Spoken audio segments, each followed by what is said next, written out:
A gente está hoje na nossa 4ª semana dessa temporada, né? Já falamos várias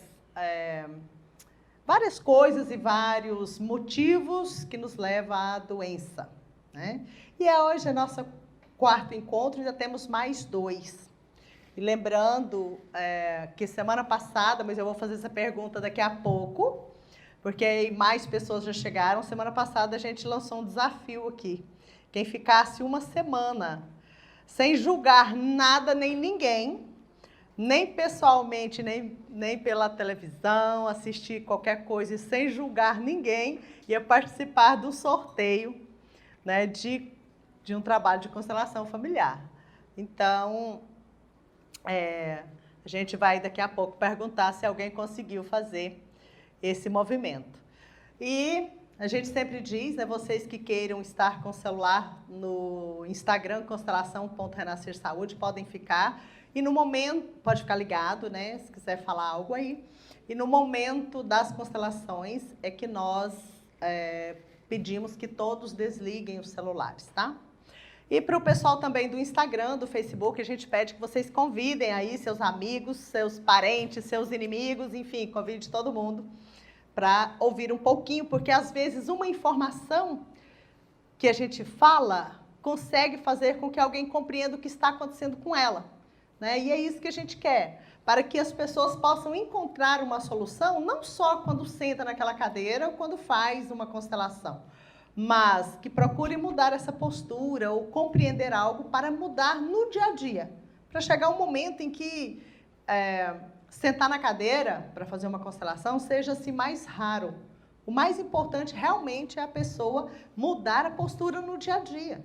E cada pessoa que transforma a postura, que consegue ter um movimento diferente, ela afeta a si mesma, a todos que estão à volta, mas não só, ela afeta o mundo. E esse movimento pode sim estar sim transformando várias áreas, né? Tanto é que nos nossos cursos nós temos alunos da área de saúde, muitos, né? Muitos psicólogos, médicos, mas também advogados, juízes. Então, todas as áreas, empresários, todas as áreas podem ser beneficiadas através desse olhar e dessa compreensão. Então, é isso que a gente quer. Eu acredito que todos os consteladores que realmente estão numa postura adequada em relação ao que a gente aprende, a gente quer realmente que todos sigam nessa transformação, né? Bom, lembrando também que agora em março a gente começa a nossa 11ª turma, né, de formação em constelação familiar. E são 4 módulos, né, bimestrais. E aqueles que queiram avançar e aprofundar mais nessa abordagem, para depois talvez trabalhar com essa abordagem, mas muitas vezes a pessoa faz para o seu próprio benefício e utilizar só na sua vida. Não precisa pensar, vou fazer um curso de constelação para trabalhar com workshops, com cursos. Não, a gente muda a nossa vida e atua com isso em qualquer lugar que a gente estiver. Não só fazendo esse trabalho em grupo, mas também, né? Bom, e na sequência da nossa temporada A Cura, nós vamos falar hoje sobre as frases internas que nos levam à doença e muitas vezes à morte. E muitos de nós estamos adoecidos por conta dessas frases e às vezes morremos por conta dessas frases e a gente morre sem saber que é por isso, né? Então, a gente trouxe aqui a imagem, né, de nós, ou seja, do nosso consciente e de como funciona a parte consciente e o inconsciente. Então, ali, nessa imagem, porque sempre que a gente olha isso, a gente sabe que a maioria dos estudiosos utilizam realmente a imagem do iceberg. Né? Então, essa partezinha pequena realmente é o que a gente apresenta, as nossas atitudes, os nossos comportamentos, aquilo que a gente sabe que a gente age no nosso dia a dia. Mas, abaixo disso, no nosso inconsciente, estão nossos pensamentos, sentimentos e crenças. E são esses pensamentos, esses sentimentos e essas crenças que norteiam a nossa vida. É a partir do que flui do nosso inconsciente que vai nos movimentar nas nossas atitudes na vida. Inclusive na atitude de ficar doente, na atitude de se matar através do suicídio, outras vezes na atitude de se matar através da depressão, na atitude de perder dinheiro, de não ganhar dinheiro, ou de ganhar dinheiro e ele desaparece como um milagre, né? Tem pessoas que ganham muito bem e nunca têm dinheiro. E tem pessoas que ganham bem menos, empresta dinheiro para quem ganha muito mais que ele. Então, o dinheiro, ele traz um mistério. E esse mistério, por que isso acontece, está também no nosso inconsciente. Então, à medida que a gente vai desvendando o que está ali, seja bem-vindo também.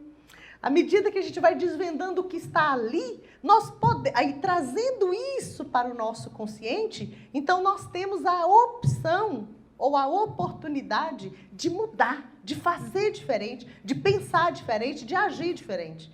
E enquanto isso não acontece, nós somos dominados por aquilo que está no nosso inconsciente. Então, à medida que a gente vai buscando, cavando, tem gente que busca e acredito que grande parte de nós, pessoas como vocês que saíram das suas casas para estarem aqui, vocês que estão nas redes sociais ali assistindo a gente, é porque realmente querem se conhecer. Então, às vezes a pessoa fala, eu estou na busca do autoconhecimento. Ok, mas de que maneira você vai fazer isso? Né? E quando você conhece algo, um detalhe na sua vida, o que você faz com esse detalhe?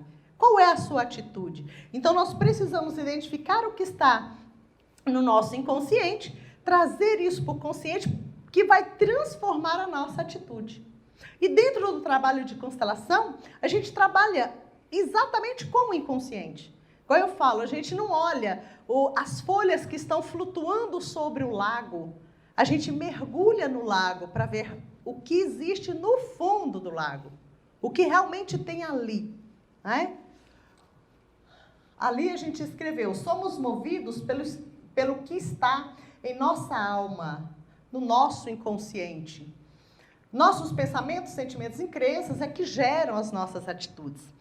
E a gente, às vezes, pensa que as crenças, pensamentos estão no nosso cérebro.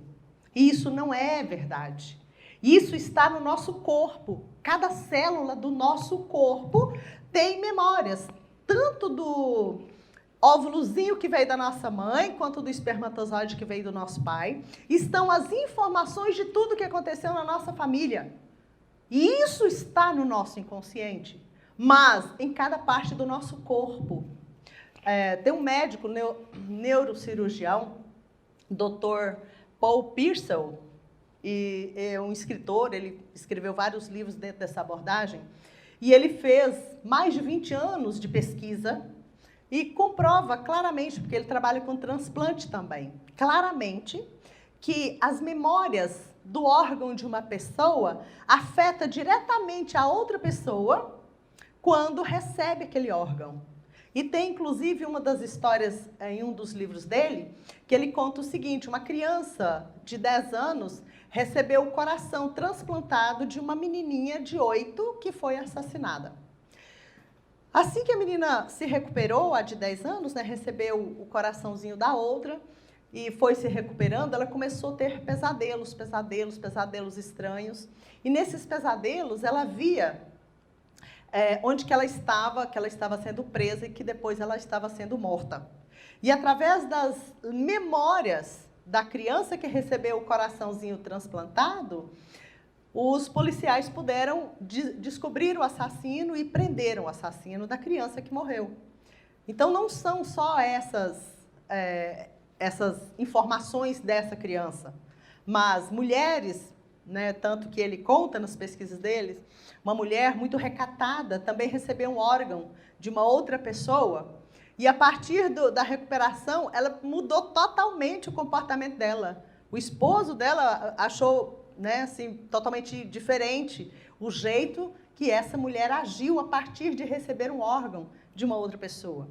Então essas memórias elas estão aí tanto do que aconteceu na nossa vida atual, que também muitas dessas memórias estão também no nosso inconsciente, né? Porque às vezes eu pergunto assim, como foi seu nascimento? A pessoa, né, pode me responder, não, eu era tão pequeno que eu não lembro, né? Mas ainda dentro do ventre da nossa mãe, tudo o que aconteceu lá, a gente sabe, está nas nossas memórias e influenciando diretamente nas nossas atitudes. A pergunta é, o que realmente nos está movendo? Então, todos nós nascemos para sermos plenos, felizes, prósperos, ricos, estarmos bem em todas as áreas, e se uma ou outra área, digamos, eu tenho uma doença grave que seja, mas enquanto eu estou convivendo com aquela doença, eu não preciso ser uma pessoa triste, surumbática, né? Eu tenho a força de passar por aquela experiência bem. Mas, a partir do momento também que a gente descobre a causa daquela doença, nós podemos nos curar. Porque toda doença tem cura. Apesar de que nem todo mundo se cura. Então, dentro desse trabalho de constelação, quantas vezes e quantos casos de cura de doenças graves, né, como câncer, por exemplo, diabetes, é uma das enfermidades mais difíceis. No entanto, através dessa abordagem, desse trabalho, é possível um diabético equilibrar o seu metabolismo, não sei se seria assim que diz, mas fica equilibrado, não subir e descer. E aí, quando ele equilibra, é mais fácil tomar uma medicação e ficar melhor e ficar bem, né? Temos realmente liberdade total para agir? Se a gente percebe que nós somos comandados por aquilo que está no nosso inconsciente, das nossas experiências pessoais, mas também somos comandados pelo que está no nosso inconsciente, do que veio da nossa família, a gente realmente tem liberdade para tomar as atitudes que nos levariam para o mais? Ou quantas vezes nós tomamos atitudes que nos levam para o menos, porque somos conduzidos pelo que está no nosso inconsciente e a gente não tem consciência disso. E existe uma historinha do Bert Hellinger, né, sobre liberdade, que eu gosto muito.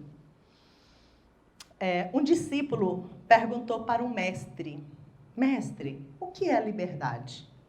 E o mestre lhe respondeu com uma outra pergunta. De qual liberdade você está falando? E continuou dizendo, existem 3 liberdades. A primeira é a estupidez. Essa se assemelha a um cavalo que joga longe o cavaleiro para sentir depois mais forte o seu pulso. A segunda liberdade é o remorso ou a culpa. Essa se assemelha ao timoneiro que, após o naufrágio do navio, se lança no mar ao invés de subir no barco salva-vidas. Mas existe uma terceira liberdade, a compreensão. Essa se assemelha ao bambu, que só porque é flexível consegue permanecer de pé após a ventania. Então, a gente percebe que se a gente buscar essa compreensão exatamente de quais são os meus pensamentos, os meus sentimentos e as minhas crenças, então eu tenho a compreensão. Aí eu só vou ser estúpida, né? Para depois sentir o pulso mais forte do cavaleiro, se eu quiser.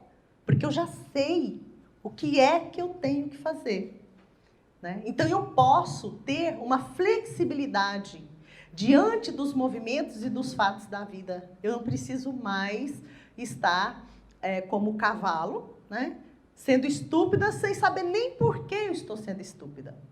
E um outro movimento que nós fazemos muito, que a gente vai ver na sequência dos slides aí, que é o movimento de sentirmos remorso ou culpa.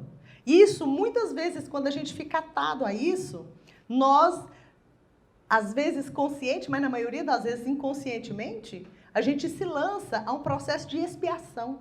Então, a gente busca ficar enfermo porque eu acho que fiz mal a alguém, porque eu abortei uma criança, porque eu dei uma criança em adoção, porque eu fiz algo grave, que eu considero grave. Então, a expiação, ela não resolve o problema, é uma face da estupidez. E muitas vezes, quando a gente olha através de uma constelação, a gente percebe o processo de culpa do nosso cliente que está levando ele a perder dinheiro, levando ele a perder a saúde, a perder o relacionamento.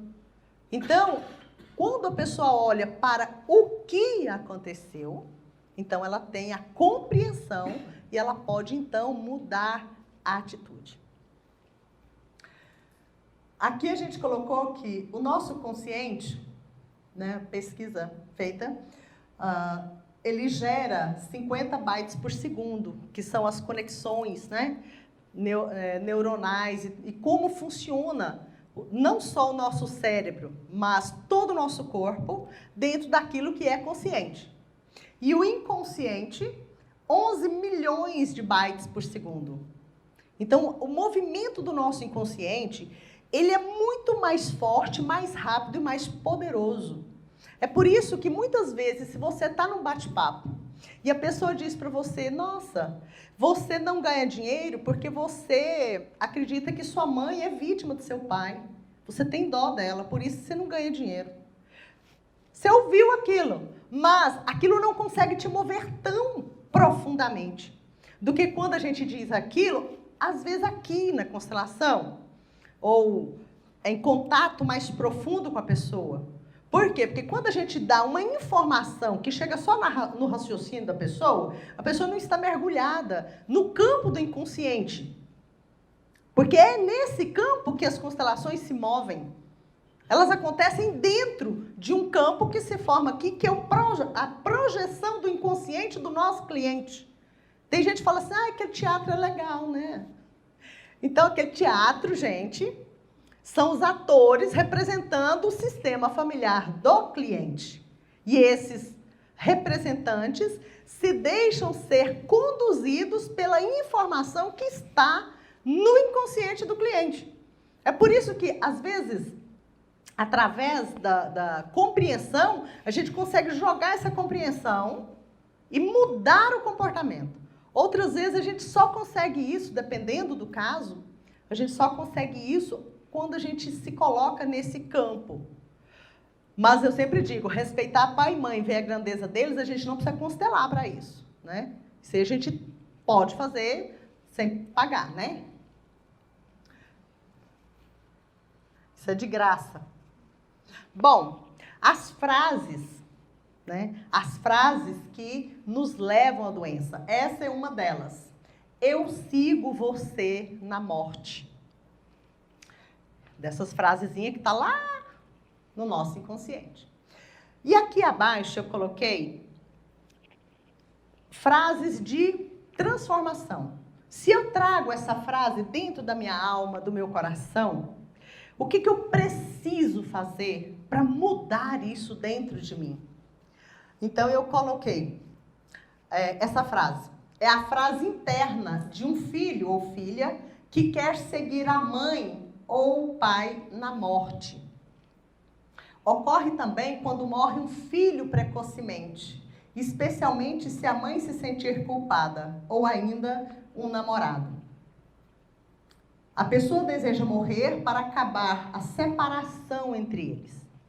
Então, é muito comum, quando a mamãe morre cedo, ou o papai, na maioria das vezes a mãe, né? A criança, para estar junto da mãe, ela prefere internamente morrer também. Por isso a frase, eu sigo você. Ou seja, a senhora seguiu para a morte, eu vou também, para não estar separada de você.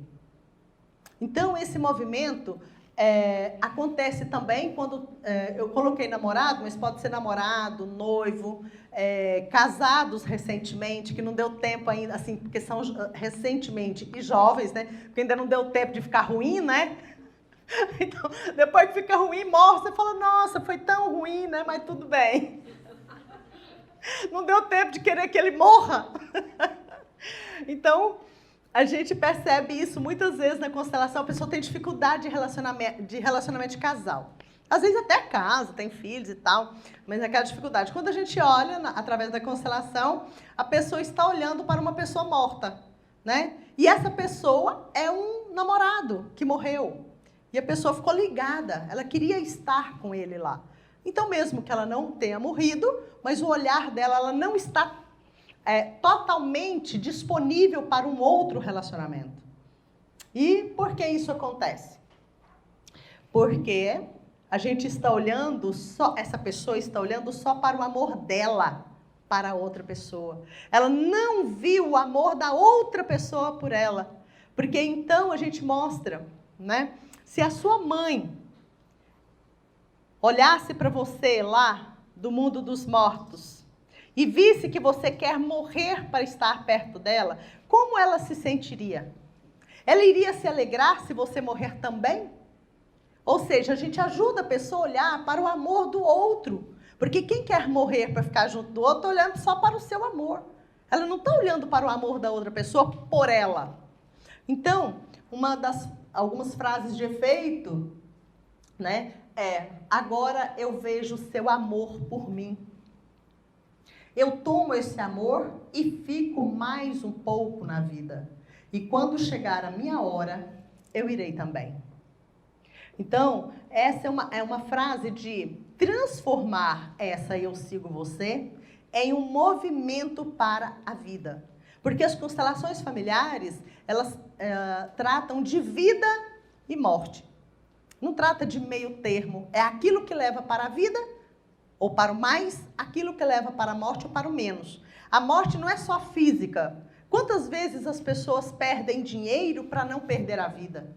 Porque o dinheiro, a vida, a mãe, a riqueza, a terra, elas estão intimamente ligadas. Então, muitas vezes, a gente tem um impulso de morte, de seguir alguém na morte, aí a gente não segue e começa a perder dinheiro. Ou nunca tem dinheiro, né? Então, essa é uma frase das frases que nos levam para a doença. Uma outra frase é, eu por você, ou eu vou no seu lugar. Então, essa frase, a gente cria, constrói, né, ela de forma inconsciente, geralmente também na nossa infância, né? É o desejo de adoecer ou morrer no lugar de outro membro familiar. Geralmente é dita por um filho ou um parceiro. Às vezes, a gente percebe os parceiros também, também especialmente mais jovens, né, que ainda não têm a maturidade da alma, porque à medida que o tempo passa, a gente vai se tornando mais forte. Então, muitas vezes morre uma pessoa, esses dias, mês passado agora, morreu o primo do meu esposo, e eles achando difícil contar para a mãe do que tinha morrido, né? Ela está com 95 anos. Aí meu esposo falou, nossa, mas está tão difícil, como é que a gente vai contar para a tia Wanda? Eu falei, gente, a tia Wanda é muito mais forte do que vocês. É o filho dela. Mas a pessoa tem uma força impressionante. Tanto é que tem 95 anos, né? Então a gente pensa que as pessoas vão ficando mais velhas, vão ficando fracas. Muito pelo contrário. Elas ficam muito mais fortes. É muito mais fácil para ela olhar para esse filho agora do que as crianças pequenininhas que ele deixou, né? É a decisão que mais nos leva à doença e à morte. Essa é uma das frases que eu descobri, que eu trouxe durante muitos anos. Eu descobri isso há uns 2 anos. Eu percebi que era uma frase que eu trazia desde a infância, porque a mamãe tinha asma. Então, quando eu a via com as crises tão fortes de asma, eu me lembro de ainda muito pequenininha e eu pensava, podia ser eu. Então, a gente quer, tanto, mamãe não morreu naquela época, mas a frase nos movimenta pela vida. Então, muitas enfermidades e outras dores que muitas vezes eu possa ter sentido, hoje não sinto mais, né? Mas já senti muito, tinha a ver também com essa frase, né? Prefiro eu morrer ou eu sofrer. do que vê-la sofrendo. A frase de efeito que pode transformar isso é: querida mamãe, agora eu respeito o seu destino. Eu farei algo bom em sua honra e sua homenagem. No meu sucesso, a senhora permanecerá também através de mim. Então a gente nos move para o sucesso, ao invés de querer morrer para estar junto com a pessoa que morreu. Então a gente pode sim nos movimentar para a vida, porque a nossa mãe, nosso pai, nossos avós, todos os nossos ancestrais, todos eles têm sucesso também através de nós, porque eles estão em nós. Nós somos o resultado da soma desse povo. Então eles circulam nas nossas veias, né? Nós somos 50% do pai e da mãe, 25% dos avós, 12,5% dos bisavós e assim por diante. Então, eles estão aqui. É por isso que quando a gente rejeita o comportamento de qualquer um deles, a gente repete.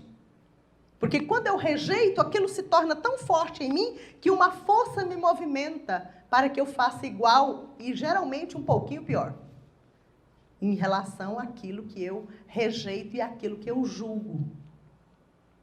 E o resultado desse impulso, né, de morrer no lugar de alguém é autossacrifício, abnegação, heroísmo, sentimento de superioridade, depressão, doença e morte. E a gente vê isso, digamos, a mãe morreu mesmo, digamos, né? E aí ficou a criança que tinha esse pensamento. Então, na vida, diante das pessoas, diante de um casamento, essa pessoa vai ter essas características. Ela vai trazer esse movimento. Quantas vezes a gente atende pessoas com depressão e toda depressão é impulso de morte.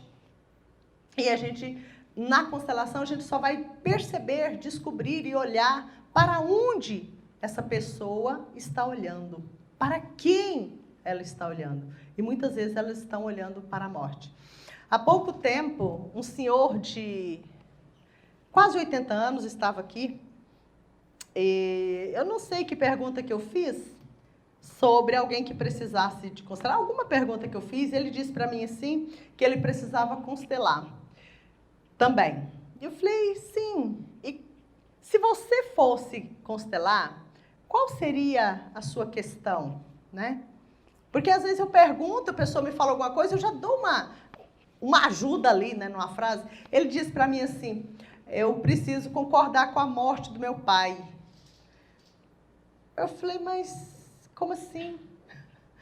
Aí eu falei, quanto tempo que seu pai morreu? Ele falou, eu era jovem. Então tinha uns 50 anos que o pai dele tinha morrido. Ele ainda estava preso lá naquilo. Falei, gente, o que é 50 anos? Ainda sem concordar com a morte do pai. Quantas coisas na vida ele perdeu por ficar ali preso naquela situação, né? Eu também.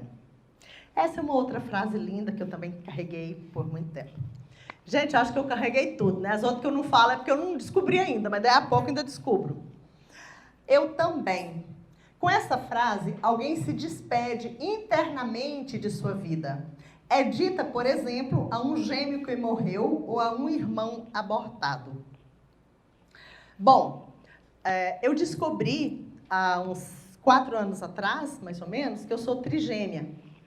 E minhas irmãs morreram. E antes dessa gestação, eu descobri também, através desse método, que a minha mãe também teve uma outra criança. Não teve, né? Assim, a criança não nasceu com vida. Possivelmente foi uma gestação que não chegou a colar no útero. Até porque é vida e é uma criança a partir do momento da concepção. Se essa criança não chegou a ligar-se no útero, a mamãe não tem como saber também que ela estava gestante. Porque a menstruação não vai mudar, né? Não vai acontecer nada. Mas o momento da fecundação é a explosão da vida. É nesse momento que existe uma criança. É nesse momento que a vida dá um carimbo, né? Bate um carimbo, mais um ou mais uma. Então, muitas vezes, a gente pode ter sido uma mãe sem saber, né? Eu descobri também há anos, 2 anos e pouco atrás, que minha segunda gestação era de gêmeos. E eu não sabia, lógico, como que a gente vai saber se não for através disso aqui?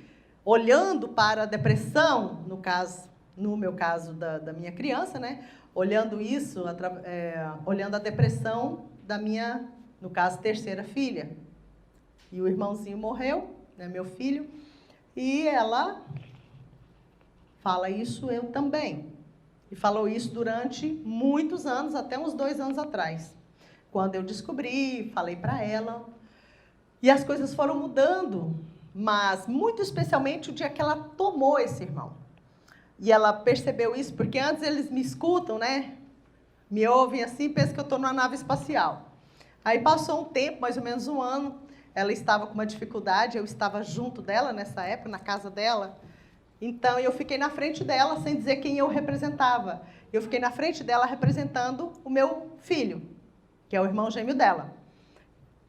E eu disse para ela, olhe para mim e perceba o que você sente quando você olha para mim. Fiquei parada. Aí ela começou a chorar e segurava o peito e dizia, dói meu peito. Eu não sei, mãe, o que a senhora representa, mas eu sinto uma saudade.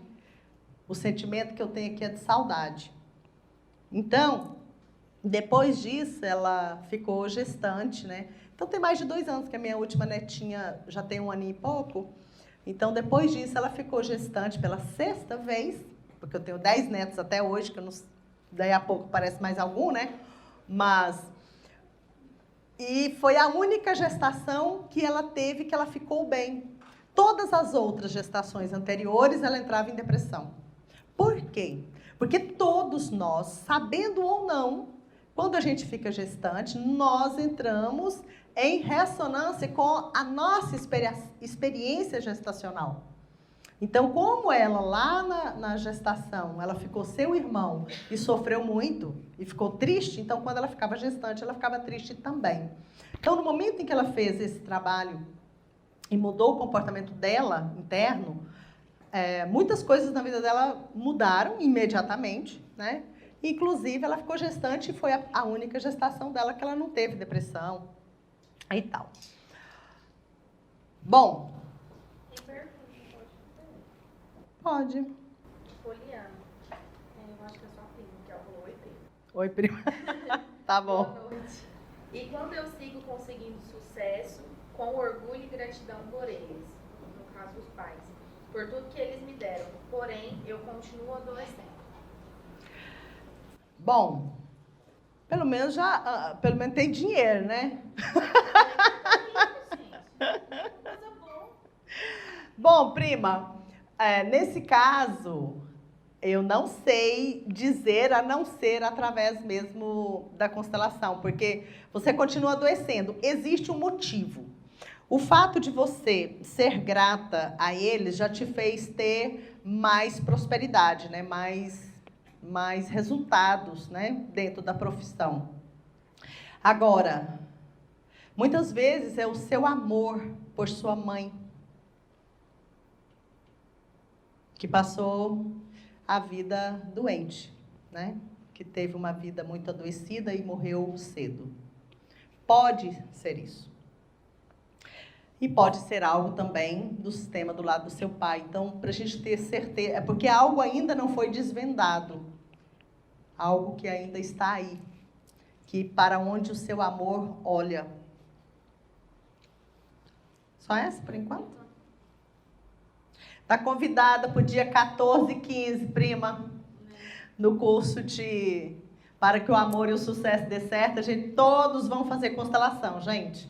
Esse encontro é muito bom. A gente só tem mais 3 vagas, né, Silvânia? 3 vagas. Acho que é 3, né? Porque são só 20 pessoas, porque todos vão passar pela constelação. Então, dia 14 à noite, dia 15, o dia todo. Bom, a agressividade de uma criança, às vezes ainda tão pequena, tem suas raízes nessa frase, embora seja apenas um sentimento. Bom, então, eu também, significa que eu também morro. Eu também faço o mesmo. E o movimento interno de mudança seria: por amor a você, eu fico, e todo o sucesso que eu tiver será também por você. Seja meu aliado. Bert Hellinger diz o seguinte, que os nossos irmãos que morreram cedo, muito especialmente os que vieram antes de nós, né? Às vezes, eu já fiz constelação de pessoas que estão com efeitos de enfermidade em ressonância com irmãos que morreram depois. E isso muito especialmente quando são abortos provocados nos depois. Mas, na maioria das vezes, quem nasce depois é que tem efeito de quem morreu antes. Então, Bert Hellinger diz que a força daqueles que não ficaram na vida pode ser uma força aliada para que a gente possa ter sucesso. Então, depois que eu descobri que eu sou trigêmea, eu botei nome nas minhas irmãs, mas eu estava pensando de mudar. Meu pai não gostou de um deles, na época eu não mudei não, eu estava pensando de fazer um novo registro no cartório universal. Então, pois é, no carro eu não sei se papai autorizar, porque ele falou, não, mas esse é feio demais. Então, quando eu soube, né, que eu era trigêmea, uma dessas pessoas eu já sabia que se chamaria Sheila, porque a mamãe disse que meu pai foi me registrar. Isso acontece muito quando as crianças são gêmeas, tá, gente? As pessoas têm 2 nomes que ficam em dúvida por um tempo, sem saber qual que eu boto, é porque eram 2 crianças e um morreu. Então, se tivesse nascido, o outro não era daquilo, né? Então, a mamãe disse que meu pai foi para o cartório para me registrar com 2 nomes, Sheila ou Marta. E eu gostando do meu nome, ai, que bom que foi esse, né, que ele escolheu. Então, uma eu já sabia que era Sheila, e a outra, meu pai se chama Joaquim, aí eu dei o nome de Maria Joaquina. Quando eu contei para o papai, ele falou, não, mas esse é feio demais. Eu estou pensando que ele não ia pôr esse nome, não, sabe? Qualquer hora dessa que ele tiver assim, eu vou conversar com ele. Eu vou, pai, se eu tivesse mais uma filha, que nome que o senhor colocaria, né? Porque eu coloquei, porque ele não iria colocar. E a mamãe não está mais na vida, né? Ele sempre, cada vez que eu trago uma história assim, ele fala, às vezes ele fala para os meus irmãos mais velhos, vocês precisam olhar para a Marta, não está certa, não. Então, cada vez aparece por irmão novo. Uma coisa. Eu também morria. Bom, você por mim. Bom, essa frase trata-se sempre de uma pessoa que se sente culpada. Por exemplo, a mãe que abortou ou doou um filho. Em sequência, né, pode mover-se pela outra frase, eu sigo você. Então, você por mim, o que isso significa? A sua vida por mim. Você morreu por mim. Seu destino foi pesado por mim. Uma pessoa que entrega uma criança em adoção, a criança não morreu, né? Mas a pessoa se sente culpada, porque para que ela estivesse melhor, para que ela estivesse bem, alguém, no caso a criança, foi sacrificada para ser entregue em adoção. Ô, Camila, obrigada.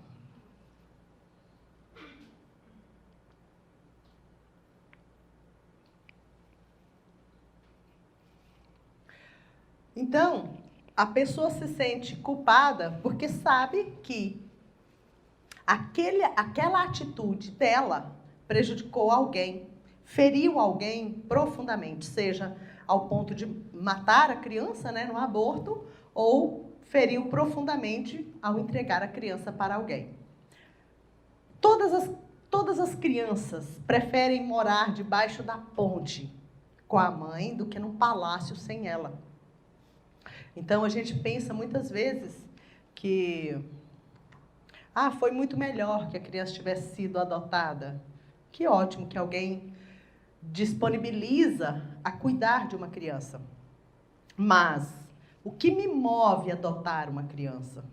O que acontece muitas vezes que a gente percebe, essas crianças se tornam crianças muito agressivas em relação aos pais adotivos.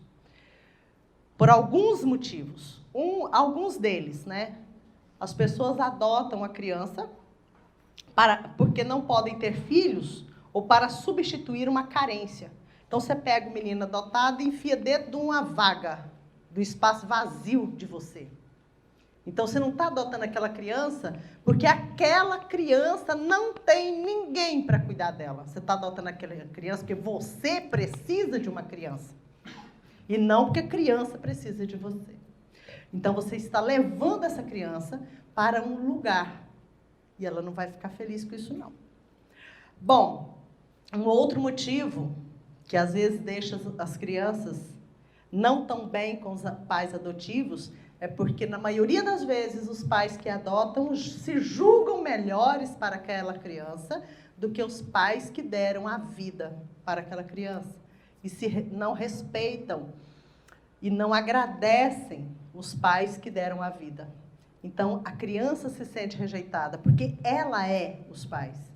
Se você rejeita os meus pais, você está me rejeitando. Então, essa criança vai ter impulsos muito agressivos em relação às pessoas que a adotam. Então, por aí vai, né? Uma hora dessa a gente faz uma palestra só sobre adoção.